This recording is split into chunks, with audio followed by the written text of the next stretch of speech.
소기천의 TV 동성애 적용하는 시간 마지막 회, 오늘 페이스북 생방송으로 여러분을 만나게 돼서 진심으로 감사드리고 기쁜 마음입니다. 오늘은 노아의 날을 동성애에 적용하는 시간을 갖도록 하겠습니다. 2018년 제103회 통합총회가 동성애를 양성애와 성전환과 더불어 퀴어 신학으로 규정하면서 이단으로 규정한 굉장한 결정을 내렸죠. 그러나 아직도 동성애를 인권이라고 주장하는 사람들이 많이 있습니다.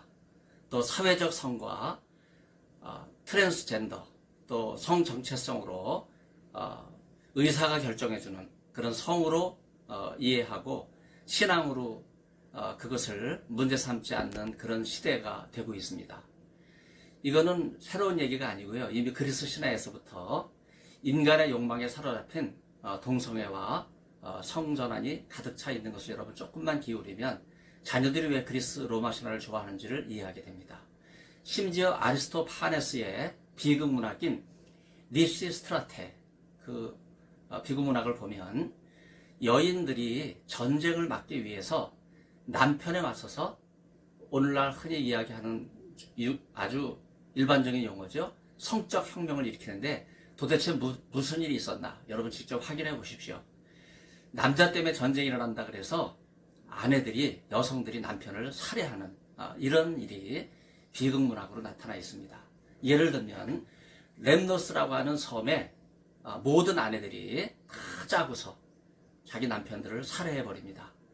다나우스의 딸 50명은요, 신혼 첫날 밤에 다 결정을 해가지고 미리 다 한 거죠. 그래서 남편들을 잔인하게 살해합니다. 이렇게 그리스 신화에 동성애로 인한 심판과 파멸이 자주 등장하는데 노아의 날에 이런 동성애와 또 욕망과 제약이 온 땅에 관영했습니다. 예수님의 토라에 나오는 3대 심판의 날은 바로 노아의 날, 그 다음에 소돔의 날, 그리고 인자의 날이죠. 오늘 노아의 날은 인자의 날과 쌍둥이를 이루는데 소돔의 날과 같이 심판의 날입니다. 소돔과 노아, 마치 하늘의 인자로서 오시는 예수님께서 동성애로 심판을 명하셨던 그런 도시들과 그런 사례들을 우리는 예수님 말씀 속에서 생각해 볼 수 있습니다. 예수님의 토라에서 인자의 날은 노아의 날과 쌍둥이 비유를 이룹니다. 하나님께서는 땅에 인간의 죄악이 가득한 것을 보시고 물로 심판하실 것을 결심하십니다.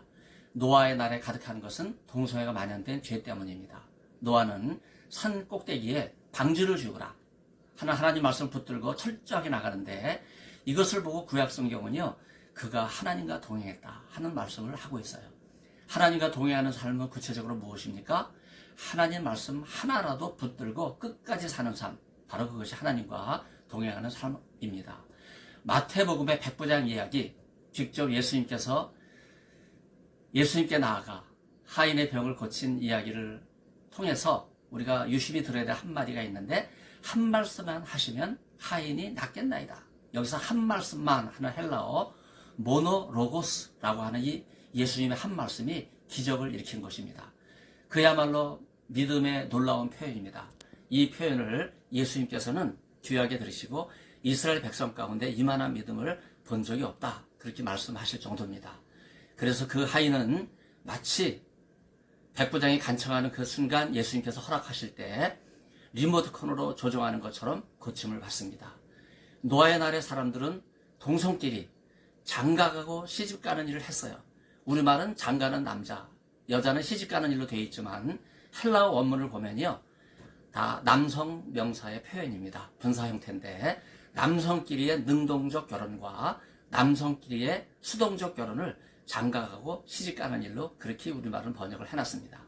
이는 그리스 신화에 만연된 성인 남성인 에라스테스가 미소년인 에로메노스 사이에 빈번했던 동성애의 죄악을 분명하게 명시하는 그런 말씀이라 예수님도 벌써 그리스 신화를 알고 계신 거예요. 원래 하나님의 형상대로 지음받은 인간을 하나님께서 축복하시면서 번성하고 땅에 충만하라 이렇게 말씀하신 것이 아닙니까? 그런 축복대로 사람들은 남자가 여자를 만나서, 여자가 남자를 만나서 결혼해서 가정을 이루고 하나님의 축복대로 자손을 번창해 가야 되는데 왜 노아 시대 홍수로 멸망을 했습니까? 창세기에 의하면 사람들이 하나님의 뜻을 구하지 않고 죄악이 관영된 욕망을 추구하였기 때문에 노아의 때에 관영된 이 죄악은 무엇입니까? 그것은 다른 것이 아니라 동성애의 죄악이었습니다. 동성애는 혼인 제도를 폐지하고 하나님의 창조 질서를 파괴하는 행동입니다. 바울은 고린도서 7장에서 결혼, 이혼, 재혼, 독신 등 참 놀랍게도 모든 것이 가하다 이렇게 이야기를 하는데 사실은요, 바울은 인간의 모든 제도를 가하다고 이야기하면서 한간의 전제를 하는데 하나님의 부르심에 입각해서 판단해야 된다 하는 말씀이 있어요. 심지어 바울은 이혼과 독신도 하나님의 부르심이 있으면 가하다 이런 얘기를 합니다. 참 독특하죠. 이것을 노아의 때에 비추어 보면 남성끼리 먹고 마시고 장가가고 시집가는 일에 동성애 욕망에 이끌리기만 했지 과연 동성애를 하면서 이것이 하나님의 뜻이다 이렇게 말하고 동성애하는 사람이 있습니까? 그렇게 하나님의 부르심에 응답한 사람이 없었기 때문에 동성애 죄악에 관영한 세상을 홍수로 멸망하게 된 하나님의 심판을 우리가 생각합니다. 하나님의 부르심과 행동은 인간의 욕망을 잠재웁니다. 인간으로 하여금 욕망의 포로에서 벗어나게 하죠. 놀랍게도 이스라엘 박물관 예루살렘에도 이런 유물이 있나 싶을 정도인데 풍만한 가슴을 가진 여인의 조각상이 소와 성의 상대로 어린아이를 대동한 그런 대리석상이 있어요. 그리스 신화의 여성으로 태어난 아피스라고 하는 이 여성은요, 이완태와 결혼하기 위해서 남자로 탈바꿈을 하죠. 말하자면 성전환, 트랜스젠더가 벌써 그리스 신화에 나와요. 레오키포스라고 하는 여성도 그 어미가 아들을 원했기 때문에 남자로 바뀝니다. 트랜스젠더죠. 문제는 바로 이 레오키포스가 남성을 멀리하는 숲속의 요정인 다프네와 결혼하기 위해서 다시 여자로 위정을 합니다. 그런데 트랜스젠더로 이미 변한 자신이 남성이라고 하는 사실이 밝혀지게 되자 그 여성들이 있는 숲속에서 처참하게 죽임을 당하는 이런 일이 있습니다. 인자가 나타나는 날에도 그러할 것이다 하는 이 말씀이 예수님 말씀에는 2번이나 언급되고 있는데 노아의 날에 인간에게 하나님의 심판이 임한 것처럼 인자의 날에도 최후 심판이 반드시 임할 것을 강조하신 말씀입니다.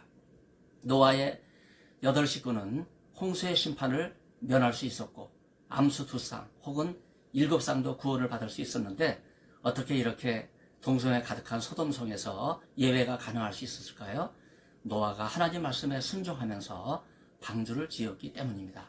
동성애자도 예수님의 복음을 듣고 하나님께서 남성과 여성의 결혼을 축복하신 그 가르침을 받아들이고 동성애에서 회개하면 순종하면 구원을 받을 수 있습니다. 방주는 홍수의 심판을 피할 수 있는 유일한 도구입니다.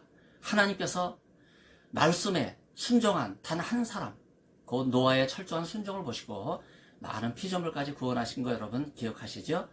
방주를 물에 띄울 생각이라면 바닷가에서 방주를 만들어야 돼요. 그러나 산꼭대기에서 방주를 만들라 하는 이런 하나님의 명령이 있었지 그 방주를 어떻게 쓸 것인지 아직 구체적인 말씀이 없었어요. 그러나 노아는 산꼭대기에 방주를 만들라고 하는 그 명령을 듣고 그냥 순종해요. 즉각적인 순종입니다. 순종에는 말이 필요 없습니다. 노아에게 달리 말씀하신 바가 없었음에도 불구하고 명령이 떨어지자 듣고 행동하고 실천하는 길만이 노아에게 있었습니다. 근데 안타까운 일이 벌어지죠.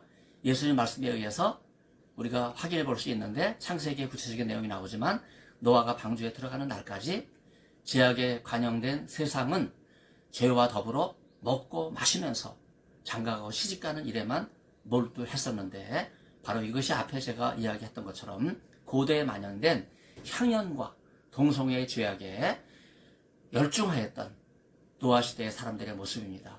여기 죄와 더불어 라는 말을 제가 삽입했는데 하나님의 뜻을 저버린 모든 행동은 죄와 더불어 먹고 마시는 행동을 강조하기 위해서입니다. 예수님의 토라는 노아의 날과 같이 두 차례나 걸쳐서 인자의 날에 혹은 인자가 나타나는 날에 죄악에 빠진 인간에게 임하는 것은 심판밖에 없다. 이렇게 강조하십니다. 동성애에 관련된 그리스 신화에서 신들이 동성애로 파멸된 것처럼 노아의 날에도 사람들은 남성끼리 죄와 더불어 먹고 마시고 장가가고 시집가는, 바로 예수님 표현에서 이 표현이 남성끼리의 시집가고 장가가는, 우리말 표현을 제가 그대로 사용했지만은요, 동성애의 모습입니다. 바로 향연이라고 하는 식문화 습관과 바로 이것이 동성애로 유발되는 그런 문화를 보여주고 있습니다. 이런 욕망은 동성애 죄악으로 극치를 보입니다. 하나님의 뜻을 멀리한 인간에게 임하는 심판은 죽음밖에 없습니다. 죽음이 있는 곳에 독수리가 모일 뿐이기 때문입니다. 에베소 박물관에 전시된 점토 유적 가운데 유난히도 동성애 장면이 많습니다. 요한계시록 2장의 에베소 교회가 첫사랑을 버리고 에베소의 이방 신전에 참관하던 동성애 향락에 빠져들게 되었을 때 사도 요한이 첫사랑을 회복하라. 여러분, 요한계시록 2장에 7교회 보낸 첫 번째 교회가 에베소 교회 아닙니까? 초기 교회 3대 영적 지도자, 바로 바울과 누가와 요한이 동시에 활동했던 지역이 에베소인데, 바로 에베소 박물관에 이 에로스, 동성애 유적이 가장 많아요. 동성애 독재와 권력이 가득한 에베소에 바로 이 3대 기독교 영적 지도자가 복음을 전하게 되었을 때 그들은 회개하고 첫사랑을 회복하며 주님 앞으로 나오게 됐습니다. 바로 복음만이 동성애를 이길 수 있습니다. 동성애는 밀폐된 공간인 이태원의 찐방과 같은 곳에서 우한 급성 폐렴을 277명 넘게, 제가 매스컴에 보도된 것만 여러분에게 공개합니다. 확진시킨 일로 국민에게 큰 걱정을 끼쳤습니다. 이태원 게이클럽을 출입한 상당수가 잠적하고 방역당국의 검사를 거부한 일로 7차 감염, N차 감염까지 발생하는 이런 상황에서 조용한 감염자가 수도권과 서울에 속출하여 9%에 해당하는 사람들이 깜깜이 환자들이다. 너무나 안타까운 일이에요. 속히 방역당국에 자진해서 검사를 받아야 됩니다. 이태원 게이클럽은 3밀이라 그러죠. 곧 밀폐, 폐쇄된 공간, 밀집, 조밀한 접촉, 밀접, 가까운 접촉, 이런 전형적인 모습인데 아무리 숨기려고 해도 전염병이 지역사회로 침투돼서 확산돼 나가는 이 엔더밋 현상이므로 이태원 게이클럽을 출입한 사람은 지금이라도 더 늦기 전에 검사를 통해서 전염병을 차단하는 데 협조해 주시기를 바랍니다. 교회는 지난 5개월 동안 제한과 폐쇄 조치를 반복하는데 술집과 클럽 같은 산빌 공간은 6월 10일이 돼서야 QR코드를 도입함으로써 뒤늦게 허위 출입 명부 작성에 대비하기 시작한 방역당국도 저는 문제가 심각하다고 생각합니다. 하나님께서는 동성애에 관여한 소돔과 고모라에 작정하신 대로 불과 유황을 내려서 심판하셨습니다. 아무리 아브라함이 50, 45, 30, 20, 10 의인이 있으면 과연 멸망하시겠습니까? 이렇게 간청을 하였지만 하나님의 심판을 멈추게 하지 못했습니다. 동성애는 하나님께서 가증히 여기실 정도로 강력하게 금지하신 죄악입니다. 노아의 때에 구원의 방주로 피할 수 있었던 것은 전적인 하나님의 은혜입니다. 동성애 독재와 권력으로부터 해방되기 위해서는 오직 예수의 복음을 들어야 됩니다. 노아의 날과 인자의 날은 구약 성경에서 그날이라고 하는 바염 하후라고 하는 관용어로 종말론적인 미래의 날을 가리키는 말로서 자주 사용되는데, 예언자들은 그날이 올 것이다 하는 표현을 여러 번 합니다. 이런 전통에 서 있는 예수님의 토라는요, 노아의 날과 인자의 날은 소돔의 날과 마찬가지로 장차 임하게 될 그날, 곧 심판의 날이다. 바염 하후 이렇게 표현합니다. 유대인은 이 날을 제일 두려워했지요. 동성애와 관련된 나사라 예수님의 토라는요, 세례 요한의 심판에 관한 설교로 시작해서 노아의 날과 인자의 날에 임할 심판으로 끝을 맺고 있습니다. 마태복음 1장 1절에 아브라함과 다윗의 자손 예수 그리스도의 세계라 하는 이러한 표현에, 우리말에는 아브라함이 먼저 나오고 다윗이 뒤에 나오지만 히브리어는요, 다윗이 먼저 나오고 아브라함이 나중에 나와요. 벤 다위드, 벤 아브라함 이런 표현인데, 어찌 다윗이 아브라함보다 나중에 태어나는데 다윗 아브라함이라는 순서가 되었을까요? 이는 다윗의 혈통으로 오셔서 심판주가 되시는 메시아를 강조하는 표현입니다. 히브리어에서 자손을 뜻하는 단어가 또 있는데 제라라고 하는 단어고 복수는 제로트라고 하는 단어인데 후손이나 씨를 의미하는 단어입니다. 이스라엘 백성은 아브라함의 자손이라는 명예로운 지위를 잃어버렸지만 다윗의 후손으로 오시는 메시아께서는 그 백성들을 거부하였음에도 불구하고 그들은 메시아를 거부했기에 독사의 자식들을 전락됐지만 그러나 메시아로 오신 예수님 자체가 거부되는 건 아니지요. 회개와 심판을 선교한 세례 요한이 활동한 베다니 세례터는 요단강 인근이지만 조금만 강 위로 올라가면요 메마른 유다 광야가 펼쳐집니다. 이 인근에 엘리야의 승천터가 있어서 많은 사람이 요한에게 세례를 받으러 몰려갔습니다. 이것을 기념하여 지금도 엘리야와 세례 요한을 기념하는 교회가 각각 있는데 이런 상황에서 대량의 물을 확보하기 위한 수로와 우물을 건설하는 것은 필수적인 일입니다. 엘리야의 승천터에도 물 한 모금 없는 이 상황을 해결하기 위해서 수로를 만들고 우물을 만들어서 영적인 지가를 해결했던 것은 똑같은 상황이라고 볼 수 있습니다. 세례 요한의 활동지가 왜 엘리야의 승천지 세례터 승천터 인근일까요? 왜 세례 요한과 엘리야가 같은 지역에서 활동했습니까? 그래서 엘리야가 갈멜산에서 이방 신전 제사인 바알과 아세라에 맞서서 살아계신 하나님을 증거한 것과 더불어서 호렙산으로 피신을 갔다가 베다니에 다시 인근으로 돌아와서 불병거를 타고 승천한 이건 영적인 의미가 있잖아요. 3년 6개월 동안 이스라엘 땅에 비를 내리게 함으로써 유대 종교에도 깊이 침투해 들어온 바알과 아세라 종교, 바로 동성애 은행인데 철저하게 무너뜨린 엘리야이지만 가뭄이 또 찾아오고 풍요를 갈망하는 이스라엘 백성이 우상을 섬기면서 이방 신전에 가득한 동성애 쾌락에 젖어들게 되었을 때 세례 요한은 영적인 가뭄으로 기간한 백성들에게 회개와 심판을 설교하기 위한 장소로 요단강 인근 베다니 엘리야 승천터를 택한 것입니다. 바로 세례를 베풀면서 동성애 죄악으로부터 돌아올 것을 강력하게 선포한 것입니다. 예수님의 토라는 노아의 날로부터 인자의 날까지 그리고 엘리야의 시대로부터 세례 요한의 시대까지 인류의 시대가 역사가 계속되면서 동방 이방 신전에 가득했던 동성애 쾌락이 우상 숭배가 돼서 유대인에게까지 들어와서 하나님을 올바르게 섬기지 못하는 바로 이것을 심각하게 우상 숭배라고 규정합니다. 그래서 노아의 날, 엘리야의 날, 세례 요한의 날, 인자의 날은 모두 하나님의 심판을 선언하는 표상입니다. 모든 시대에 있었던 인간의 끊임없는 동성애 쾌락은 개인적인 은밀한 영역에 머물지 않고 이방 신전의 공창지대로 표출됐어요.